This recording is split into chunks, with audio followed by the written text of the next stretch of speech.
Hi, good morning, all of you. Relation and function.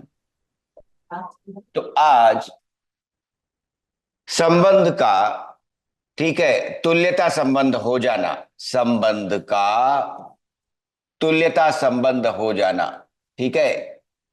संबंध define करने के लिए 11th क्लास का बैकग्राउंड लिया था, जिसमें कार्तीय गुणन की व्याख्या की गई थी।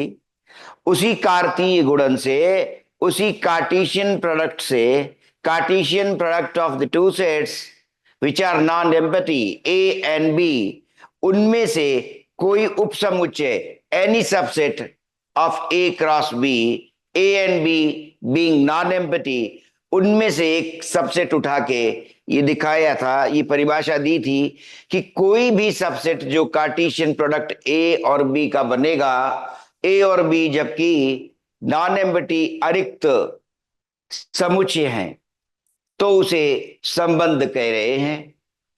और फिर संबंध दो पहले ही व्याख्यायित किए थे कि एक संबंध रिक्त संबंध बनेगा। क्यों?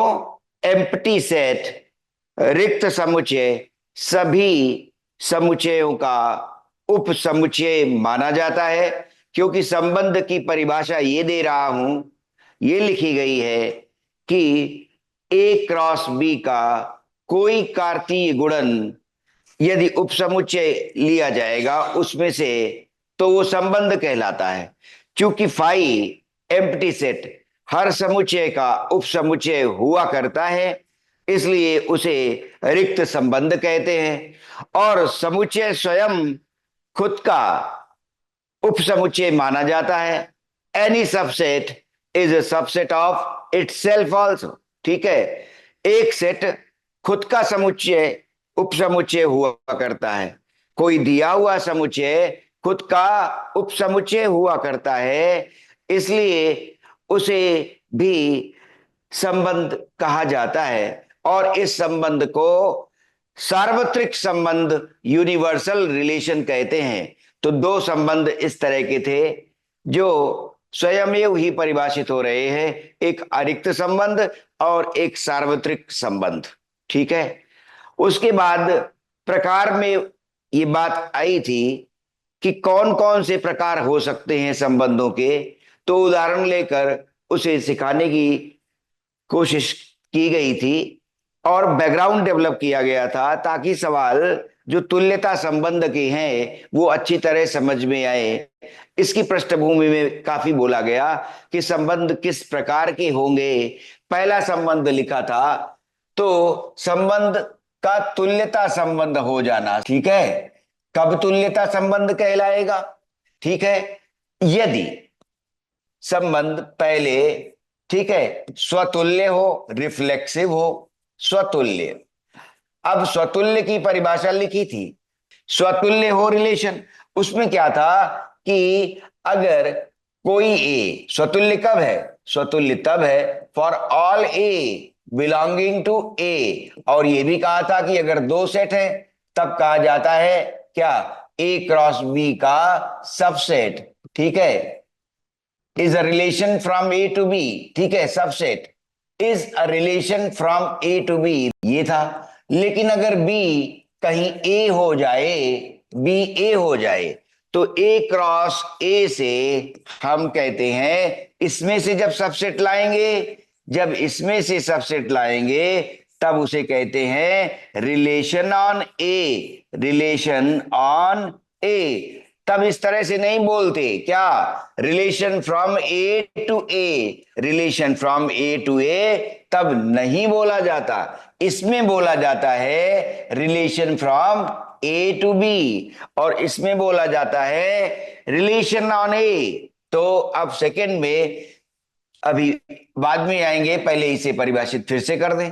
For all a belonging to A, ठीक है, for all a belonging to A, ठीक है, a comma a belongs to R, जो समुच्चय हमने कंसिडर किया है, जो समुच्चय हमने कंसिडर किया है, ठीक है, क्लियर, उप समुच्चय के रूप में ठीक है।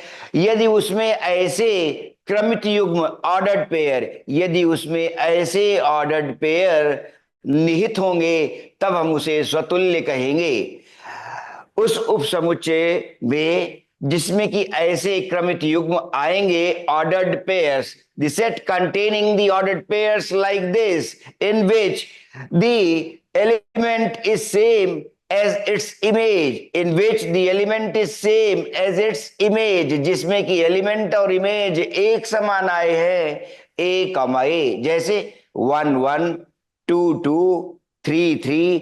अगर सेट दिया हुआ था क्या, a कंटेनिंग 1 2 3, तीन एलिमेंट्स थे, इसके जब क्रॉस प्रोडक्ट से a क्रॉस b के कार्टेशियन प्रोडक्ट से जब हम ये लिखेंगे, ठीक है, क्रॉस प्रोडक्ट बोला, कार्टेशियन प्रोडक्ट है, कार्टेशियन प्रोडक्ट से जब हम इस तरह के क्रमित युग्म लेते हुए कोई समुच्चय बना देंगे, क्या 1 1 2 2 3 3, अगर सेट में क्या था 1 2 3, ठीक है, तो वो उपसमुच्चय क्या कहलाएगा, रिलेशन, और साथ ही साथ उस पर परिभाषा लागू हो जाएगी कि वो रिलेशन स्वतुल्य है। ये बात ध्यान रहे। कोई ऐसे भी लिखता है कि यदि ऐसा पाया जाए, क्या A is related to A for all A, element स्वयं से रिलेटेड हो, एलिमेंट की इमेज,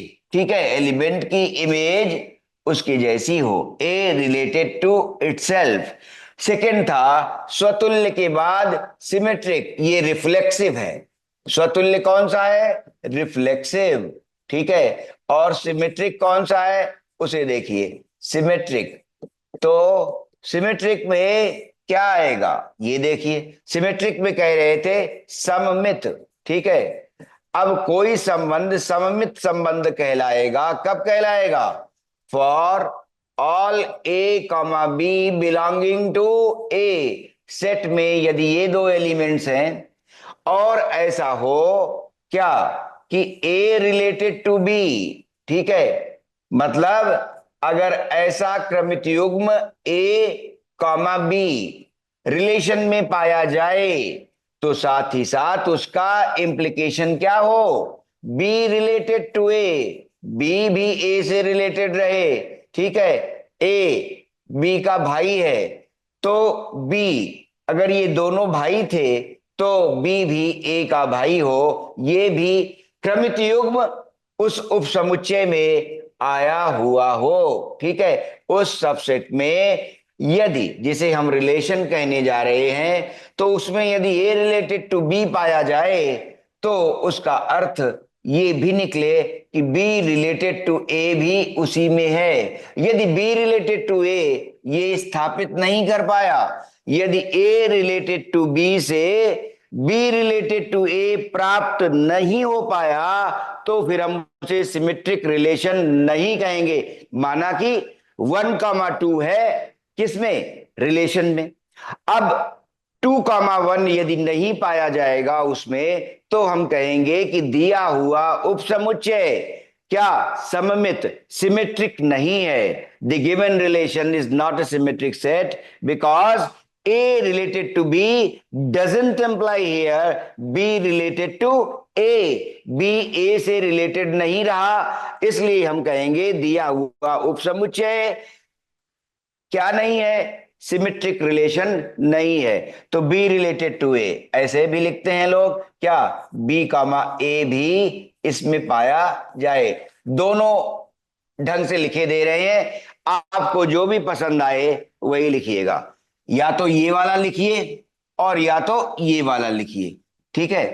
तो रिलेशन, सिमेट्रिक रिलेशन तभी कहलाता है यदि उपसमुच्चय में ऐसे क्रमित युग्म, ऐसे ऑर्डर्ड पेयर दिखे। कैसे, यदि A रिलेटेड टू B दिखे तो B रिलेटेड टू A दिखना चाहिए, ठीक है, क्लियर है ना।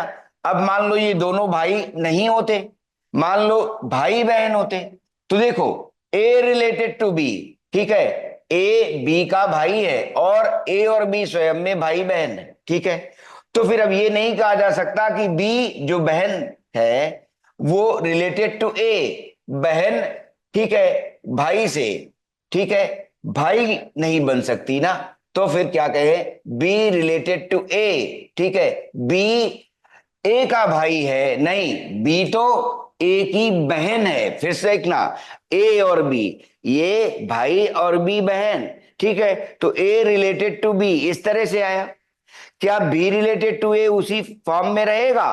क्या बी ए का भाई है? नहीं, क्यों? पहले क्या कहा था, a related to b, a b का भाई है, और ए और बी इस तरह से लिए थे, ए और बी, ए भाई और बी बहन, तो बी बहन रहेगा ना, ठीक है, बहन होगी। तो फिर यहां तो इसे गलत साबित हो जाएगा। तो देख लिया आपने कि इस तरह से ये सिमेट्रिक नहीं रह पाएगा, सममित नहीं रह पाएगा। यदि ए बी से रिलेटेड रहे तो बी भी ए से रिलेटेड हो, ऐसा रिलेशन सिमेट्रिक रिलेशन सममित कहलाएगा। और तीसरी बात फिर थी, और उसमें सिमेट्रिक के साथ स्वतुल्य और सममित, रिफ्लेक्सिव और सममित, सिमेट्रिक, ठीक है। अब ट्रांजिटिव है, संक्रामक, ट्रांजिटिव, ठीक है, ट्रांजिटिव, ये फिर से रिकॉल हुआ। तो अभी कह ले डेफिनेशन, इस बात पर भी जोर दे रहे हैं, डिफाइन इक्विवेलेंस रिलेशन, तुल्यता संबंध, ठीक है, तुल्यता संबंध, तुल्यता संबंध को परिभाषित कीजिए, और उसके बाद फिर नीचे सवाल लिखा होता है। तो ये परिभाषा आपको देनी पड़ेगी तुल्यता संबंध में, ये ध्यान रहे। ट्रांजिटिव, ठीक है, ट्रांजिटिव संक्रामक है, ठीक है, और इसका अर्थ जैसा निकल रहा है, लिटरल मीनिंग बिल्कुल वैसा ही है, संक्रामक, ठीक है। संक्रामक किस तरह से देखिएगा, तीन एलिमेंट्स लिए, ए कमा बी कमा सी बिलोंगिंग टू ए, ठीक है, अगर ऐसा है तब संक्रामक रिलेशन कैसा बनेगा कि अगर इफ ए कमा बी रिलेटेड टू ए कमा बी, ठीक है, बिलोंग्स टू आर, तो पहले ये वाली बाद में लिखें क्योंकि ये लिखते आए हैं। तो ए रिलेटेड टू बी एंड दूसरा भी हो, ए बी से रिलेटेड हो और बी फिर स्वयं किसी अन्य से, क्या, बी रिलेटेड टू सी, तो इसका इम्प्लीकेशन कि अगर ए कामा बी रिलेशन में पाया जाता है, ठीक है, और साथ ही साथ ऐसा भी पाया गया कि ए बी से रिलेटेड, तो a comma b belongs to R relation, और उसके बाद बी रिलेटेड टू सी, तो b comma c ordered pair also belonging here to R, ठीक है, इसको बिलोंग करे। तो इन दोनों का, इन दोनों से सिमेट्रिक रिलेशन में ये कहा जा रहा था कि यदि ए रिलेटेड टू बी हो तो उससे ये भी प्राप्त हो जाए, क्या, बी रिलेटेड टू ए। अब इसमें क्या कहा जा रहा है, संक्रामक ट्रांजिटिव रिलेशन में यदि ए कमा बी आर में पाया जाए, साथ ही साथ बी कमा सी भी आर में पाया जाए, यदि ए बी से रिलेटेड है और बी सी से रिलेटेड है, एक्स वाई का भाई है, वो दोनों भाई हैं, वाई जेड का भाई है, अब ये तीन भाई हैं, तो ए सी का भाई हुआ, ठीक है। तो इससे यदि ये प्राप्त हो जाए, क्या, ए रिलेटेड टू सी, उसका मतलब है ए कॉमा सी, ठीक, किससे रिलेटेड रहे, आर से, ठीक है, ए कॉमा सी आर में पाया जाए। यदि ए कॉमा बी आर में है और बी कॉमा सी भी आर में है, ठीक है, तो उसी से, दोनों तथ्यों से ये भी प्राप्त हो जाए, क्या, कि ए कॉमा सी भी आर में पाया जा रहा है। जैसे 1,2 और 2,3 ये यदि आर में पाए जाएंगे तो 1,3 यदि मिलेगा उप समुच्चय में तब तो कहेंगे संक्रामक है, ट्रांजिटिव है। अन्यथा यदि 1,3 उप समुच्चय में प्राप्त नहीं होगा तो हम कहेंगे कि गिवन रिलेशन ट्रांजिटिव नहीं है। और जब तीनों लग जाएंगे ये तथ्य, किस पर, दिए हुए समुच्चय पर जो उपसमुच्चय होगा उसे रिलेशन कहेंगे तभी। ठीक है, कैसा वाला? तुल्यता संबंध कहलाएगा। यदि तीनों के लिए क्वालिफाई करेगा, कोई रिलेशन दिया हुआ, यदि तीनों बन जाए, स्वतुल्य माने रिफ्लेक्सिव, सममित माने सिमेट्रिक, और संक्रामक माने ट्रांजिटिव, यदि तीनों बन जाएगा तो वो संबंध तुल्यता संबंध कहलाएगा। अंग्रेजी में इक्विवेलेंस रिलेशन। ठीक है, तुल्यता संबंध कैसे हुआ? Equivalence relation. ठीक है, तुल्यता संबंध, इक्विवेलेंस रिलेशन। ठीक है, अब इसकी परिभाषा भी बोर्ड में पूछ ली जाती है। तुल्यता संबंध से आप क्या समझते हैं? जब ये लिख देंगे 2 मार्क्स में, उसके बाद नीचे सवाल रहेगा, माना कि सेट ए ये है, अब दिखाइए कि ये तुल्यता संबंध दर्शाएगा। ठीक है, तब फिर हमें उसमें परिभाषा देने के बाद स्वतुल्य, रिफ्लेक्सिव, सममित, सिमेट्रिक और संक्रामक, ट्रांजिटिव प्रूव करना होगा। उसके बाद पूरे 5 अंक मिलेंगे। लेकिन कई बार ऐसा होता है, जो मैं कह रहा हूं इसीलिए परिभाषा पर जोर डाला, कभी कभी प्रश्न ऐसा आ जाता है, क्या तुल्यता संबंध की परिभाषा क्या है, उसके बाद सेट ए दिया और अब सवाल लिखा कि सिद्ध कीजिए कि इस सेट पर बनने वाले संबंध तुल्यता संबंध बना पाएंगे कि नहीं बना पाएंगे। ठीक है, ये दिखाना होता है। लेकिन परिभाषा पहले पूछ लेते हैं, तो परिभाषा लिखें और लिखने के बाद फिर सवाल करें। तो एक सवाल अभी और अच्छा उठा रहे हैं, किसी संबंध को तुल्यता संबंध यदि परिभाषित करना है तो कैसे करें। तो अब सवाल उठाते हैं, सवाल में और धीरे धीरे ये परिभाषा क्लियर हो जाएगी। ठीक है, आइए पहला ही सवाल उठा रहे हैं। ठीक है, पहले सवाल का पहला पार्ट खूब विश्राम की अवस्था में सुनिए, समझिए। ठीक है, सेट ए दिया है 1 से लेकर 14। ठीक है, उसमें एलिमेंट्स हैं ए। अब तुरंत मन में ये बात आती है कि ए क्रॉस ए, 14 एलिमेंट्स उसमें लिखे हैं, तो इतने ऑर्डर्ड पेयर कौन लिखेगा? ए क्रॉस ए में कितने एलिमेंट्स आ जाएंगे? ठीक है, ये बात ध्यान रखनी है ना? तो m इंटू एन आ जाते हैं ना, तो ए में 14 है तो फिर से ए में 14 होंगे, तो 14 × 14 256 ऑर्डर्ड पेयर कौन लिखेगा? तो इसका मतलब है कि विचारणीय हो जाता है प्रश्न। ठीक है ना? पूरा का पूरा सेट यहां लिखा नहीं जा सकता। ठीक है, ए 1 2 3 एंड सो ऑन, कहां तक? 14 तक संख्याएं आई हैं। और उसके बाद में संबंध आर है कोई, इस तरह परिभाषित है, आर ऐसे परिभाषित किया गया, कोई संबंध इस तरह से परिभाषित है कि वो क्रमिक युग्म x, y ordered pairs, the relation R here R set. ठीक है, एस एस सबसेट। ठीक है, एक क्रॉस ए का सबसेट जो आर कहला रहा है परिभाषा के अनुसार, वो रिलेशन इस तरह डिफाइंड है। क्या उसमें ऑर्डर्ड पेयर एक्स वाई आएंगे? किस तरह वाले होंगे? वो लिखा है 3x - y = 0। इसे और परिभाषित कर लीजिए, 3x - y = 0 such that the set R here is containing the ordered pairs x, y such that 3x - y = 0 implies क्या निकला? y = 3x। y second element होता है ऑर्डर्ड पेयर का, x पहला एलिमेंट होता है। तो जब हम x रखेंगे तो y मिलेगा x से 3 गुना होकर। जब हम x यहां रखेंगे इस सेट की वैल्यू से, तो y जो इमेज है वो मिलेगी हमें कैसे?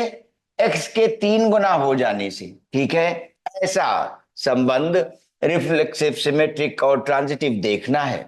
चले, क्या आर, उन्होंने पूछा, प्रत्येक स्वतुल्य, सममित तथा संक्रामक है? क्या ऐसा होगा? ठीक है, तो देखें जरा, रिफ्लेक्सिव लेते हैं पहले। ठीक है, और ये भी ध्यान रहे कि इसमें किस तरह की ऑर्डर्ड पेयर्स होंगे। तो ए क्रॉस ए में लिख देते हैं एक बार कि ए क्रॉस ए में हल्का सा अनुमान लेकर चलिए कि किस तरह की ऑर्डर्ड पेयर्स आएंगे।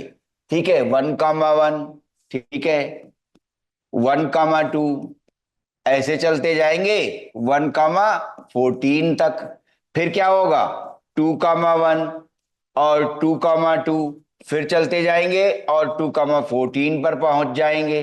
ठीक है, तो ये जिस तरह के रिलेशन की बात कर रहे हैं जिसमें कि y 3x हो, सेकेंड एलिमेंट 3 गुना हो किसका, x, द फर्स्ट एलिमेंट का, तो पता चला कि 1,2 तो नहीं हो सकता।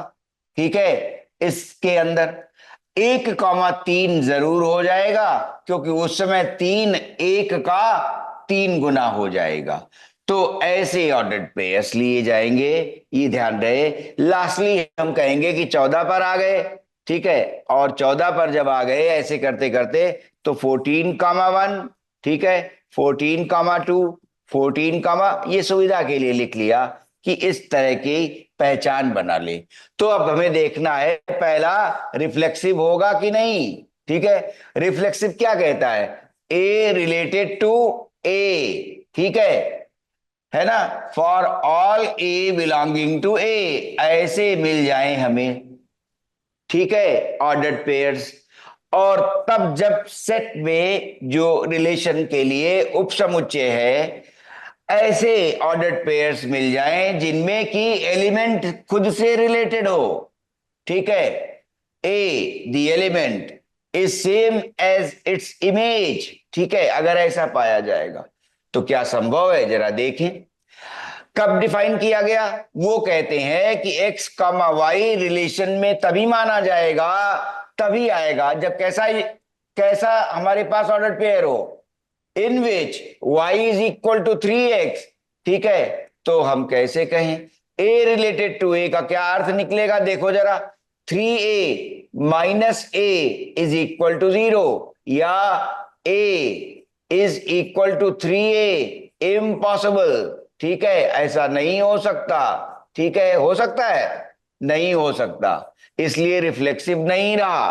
कोई एलिमेंट ले और वो खुद से रिलेटेड तभी माना जाएगा परिभाषा के अनुसार यदि क्रमित युग्म का सेकेंड एलिमेंट फर्स्ट एलिमेंट का 3 गुना हो। क्रमित युग्म फर्स्ट एलिमेंट का, क्रमित युग्म में इमेज सेकेंड एलिमेंट पहले एलिमेंट का 3 गुना हो। ठीक है, पहले एलिमेंट का 3 गुना होना चाहिए। ठीक है, तो आइए, a is equal to 3a, ये तो भाई इम्पॉसिबल होगा, ऐसा हो ही नहीं सकता कि एक एलिमेंट इसके अंदर जो संख्याएं आई हैं 1 2 3, क्या 3 अपने का 3 गुना है, कभी नहीं हो सकता। क्या 2 अपने का 3 गुना है, नहीं हो सकता। इसलिए इसके अंदर से कोई भी ऑर्डर्ड पेयर, कोई भी क्रमित युग्म इस तरह नहीं मिलेगा जिसमें कि पहला एलिमेंट, ठीक है, और दूसरा एलिमेंट इस तरह से रिलेटेड हो कि दूसरा एलिमेंट पहले एलिमेंट का 3 गुना हो। रिफ्लेक्सिव नहीं हो सकता, खुद से ऐसा संबंध नहीं बन सकता, खुद से ऐसा संबंध नहीं बन सकता। कोई भी एलिमेंट इस दिए हुए सेट का ऐसा संबंध नहीं बना सकता जिसमें वो स्वयं खुद का एक तरह से 3 गुना बन जाए। कोई भी संख्या ऐसी नहीं है जो स्वयं की 3 गुना हो जाए, कोई भी संख्या ऐसी नहीं है जो स्वयं की 3 गुना हो जाए। तो इसके अंदर अगर हमें मिलेगा क्या, अगर हमें देखना है तो 1,3 होगा, 2,6 होगा, 3,9 होगा।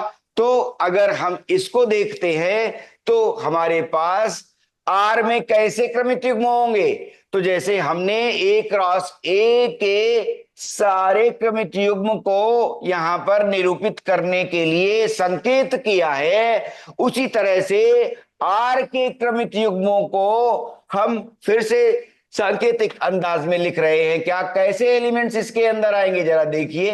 1,3 ऐसा ऑर्डर्ड पेयर, 2,6 हो जाएगा, 3,9 हो जाएगा, 4,12 हो जाएगा, और उसके बाद 5,15 होता है। लेकिन 15 बिलोंग नहीं करता किसको, ए को। 15 ए को बिलोंग नहीं कर रहा है। तो 5, यद्यपि कि 5 इसमें है, यद्यपि कि 5 इसमें है, लेकिन 5 का 3 गुना 15, according to the definition given here for relation y is equal to 3x is no more here. ठीक है, ये नहीं है, इसमें पाया ही नहीं जाएगा।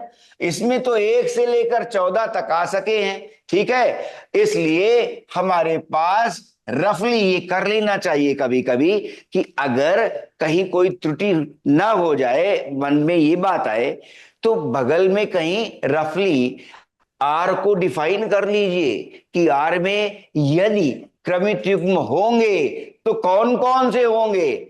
y इक्वल टू 3x जैसे क्रमित युग्म इस आर में पाए जाएंगे। तो 1 है तो 3 होना चाहिए, 2 है तो 6, 3 है तो 9, 4 है तो 12। और अगर 5 इसमें से उठाया गया तो 5 इसमें से उठाया जा रहा है, तो 15 इसमें नहीं मिल रहा है। क्यों, 15 यहां है ही नहीं। ठीक है, तो ये वाला इम्पॉसिबल हो गया, तो रिफ्लेक्सिव नहीं रहा। ठीक है, हेंस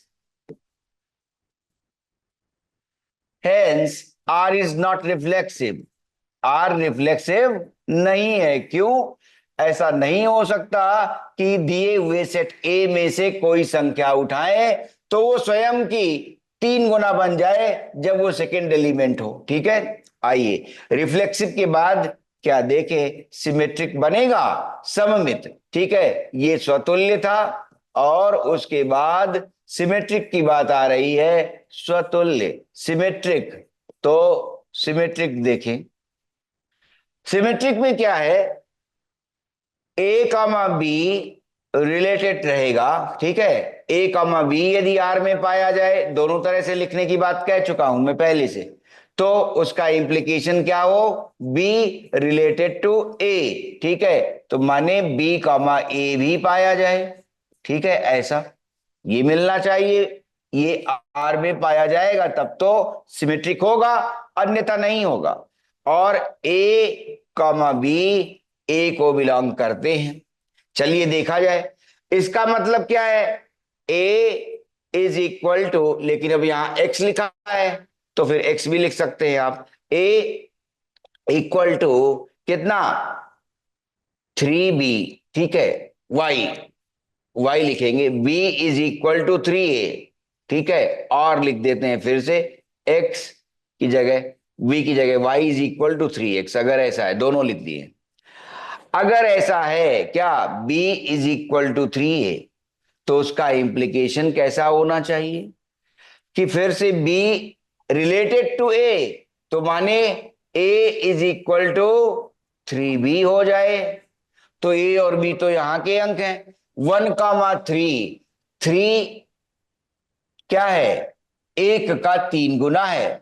लेकिन अगर हमें a रिलेटेड टू b से b रिलेटेड टू a प्राप्त करना हो, 3,1, तो क्या ये कहलाएगा, 1 इज 3 टाइम्स ऑफ 3, 9 होना चाहिए। ठीक है, तो ये तो नहीं बन रहा है। ठीक है, तो y is equal to 3x आया, y is equal to 3x। Symmetric क्या कहता है बाय डेफिनेशन, अगर संबंध में a कामा b पाया जाएगा तो उससे b कामा a भी प्राप्त होना चाहिए, b a से रिलेटेड हो। तो परिभाषा ये कहती है, ठीक है, यहां अगर रिफ्लेक्सिव में चूंकि x और y में रिलेशन डिफाइंड है, तो अगर यही लिख लें x ही और y, तो आसान दिखेगा। ठीक है, a लिख दिया है, b लिख दिया है। ठीक है, क्या, चूंकि एक्स वाई में ऑर्डर पेयर उन्होंने लिखे हैं तो उसी में लिखते हैं। रिफ्लेक्सिव क्या हो, x रिलेटेड टू x। ठीक है, और by definition y is equal to 3x हो, ठीक है। तो रिफ्लेक्सिव में for all x belonging to a, क्या ऐसा पाया जाएगा कि कोई एलिमेंट जो a के अंदर आया है वो स्वयं से रिलेटेड हो जाए, लेकिन इस रूल को फॉलो करे? ये रूल क्या है? क्रमित युग्म in the ordered pair the second element must be thrice of the first element। ये दूसरा एलिमेंट जो इमेज है पहले एलिमेंट का, अवयव का, ठीक है, जो प्रतिबिंब बनता है, अवयव द एलिमेंट, और ये प्रतिबिंब प्रतिबिंब अवयव का 3 गुना हो, तो हम क्या यहां पाएंगे ऐसा? ठीक है, x is equal to 3x। Impossible, ऐसा नहीं हो सकता कि x खुद का 3 गुना हो जाए। देखिए संख्या 3 का 3 यदि हम लेंगे सेकेंड एलिमेंट के रूप में, 3,3 हमने लिया, तो 3,3 में हम सेकेंड एलिमेंट क्या पाएंगे कि वो 3 का 3 गुना है। 3 का 3 गुना तो 9 होता है। इसलिए ऐसे ऑर्डर्ड पेयर जो x और y सेम रख रहे हैं उनमें ये रिलेशन परिभाषित नहीं हो पाएगा। क्या? कि प्रतिबिंब अवयव की 3 गुना हो, प्रतिबिंब अवयव की 3 गुना हो, ये इम्पॉसिबल है, ठीक है, असंभव, ऐसा नहीं हो सकता। क्यों? x कैसा है? x बिलोंग्स टू a था ना, x बिलोंग्स टू a है, तो देयरफॉर क्या कहलाएंगे? जो r रिलेशन था, r is not a reflexive. क्यों? x is equal to 3x, impossible लिख दिया गया, ठीक है। कोई ये इम्पॉसिबल वर्ड यहां नहीं लिखता, कोई ऐसे कह देता है student x is not equal to 3x, ठीक है, x is not equal to 3x, वो लिख देगा। तो होना क्या चाहिए रिफ्लेक्सिव के अनुसार? दी हुई डेफिनेशन क्या कहती है? The image should be thrice of the element, so R is not a reflexive relation, ठीक है, ये रिफ्लेक्सिव नहीं रहा, रिफ्लेक्सिव रिलेशन, ठीक है। आइए अब दूसरा, यदि x और y r में है, ठीक है, अगर अब सममित दिखाना है तो x comma y belonging to A, ठीक है, एम्प्लाइज क्या? If x related to y, ठीक है, और x comma y belongs to r, दोनों तरह से लिख रहे हैं, ठीक है, ठीक, then this implies y related to x, ऐसा हो जाए, और y बिलोंगिंग टू x भी r में चला जाए। देखो सिमेट्रिक कहना है तो अगर x रिलेटेड टू y है तो y रिलेटेड टू x मिलना चाहिए, ठीक है। तो पता चला क्या? मान लो 9, ठीक है, 3 का 3 गुना रहेगा, तो 3,9 तो है, लेकिन क्या 9,3 उसमें रह सकता है? 9,3 उसमें नहीं रह सकता। क्यों नहीं रह सकता? कि अब प्रतिबिंब 3 9 का जो अवयव है 3 गुना नहीं है, 9 तो 3 का 3 गुना है, अगर 3,9 ले तो ट्रू है, लेकिन 9,3 नहीं रह पाएगा उसके अंदर। क्यों? ये फॉलो करना है, तो 3 9 का तो 3 गुना नहीं है, 3,9 तो उसके अंदर रह सकता है, तो 3,9 हमने लिया। तो अब कहते हैं सिमेट्रिक तो भाई तभी होता है जब अब ऐसा हो जाता, क्या?